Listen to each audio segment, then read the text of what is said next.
dapat fair ang relationship. Kailangan yung pag-maintain ng bahay, it's your obligation as the husband. Yes. Hindi yung porke may pera ako No, no.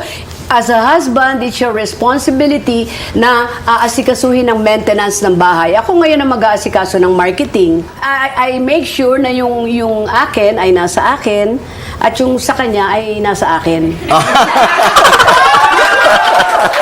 Talaga sa totoong buhay po talaga, mas mababaw ang luha ko talaga. Dati naalala ko noon, kami ni Judian, nasa Guam kami, nanood kami movie. So iyak na ako. Pagtingin ko sa kanya, ay, wala ka reaction. Yowie, parang mas mababaw talaga yung luha ko po in real life. Mas Okay. minsan nanonood ka lang ng mga videos nagsiscroll ka sa IG, di ba? Umiiyak ka na. Naiiyak na ako, ganyan. Opo. God, that's a Isa siyang vulgari. ahas. Yeah. Yes. To remind us na madaming ahas sa mundo. Yes. Kailan ka huling nakasalubong ng ahas? Every day? Every day is a winding You world. deal with them, but that's a beautiful ahas. Yeah, so it's a reminder that they can be your friends too and wear them as your accessory pag kinatay mo sila. Nagkakajowa ka ng iba, yung gano'n. Ang landi-landi mo din pala. Tito Oo Boy. naman. Kala ko, ako lang yun. Ay, hindi. Pareho tayo dyan. Nagbibigay din ka ng rubber shoes, Tito. Ay, oo naman. Oo. Di lang isa. Ikaw, mga ilan ang naibibigay mo? Madami din kasi minsan sabay-sabay sila.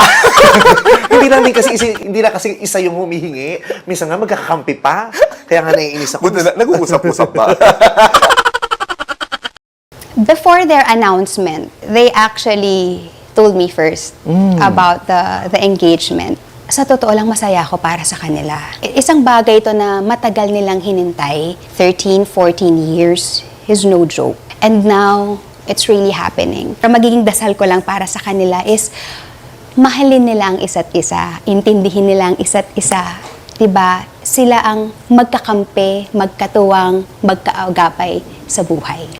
Alam mo, parents, ito lang masasabi ko, you cannot have a one-size-fits-all kind of parenting. Kasi our children are different. They have different personalities. They have different needs. One child can be more skillful in the arts. The other person can be more skillful in academics.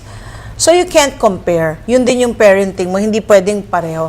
So si Oyo, yung tipong madaling, Oyo, yes, mommy, I'll do my assignment na. Okay, do your assignment before you play. No watching TV before you do your assignment. Si Danica yung tipong, next, do your assignment na. Wait!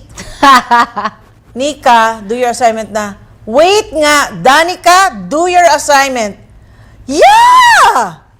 Danica, Ana? What? Sabi ko, you're gonna get it from me if you don't do your assignment. And then, inis na siya. So, siya yung kid na hindi madaling pagsabihan. Kumbaga, rebelde nga eh. Pero nag-change yun.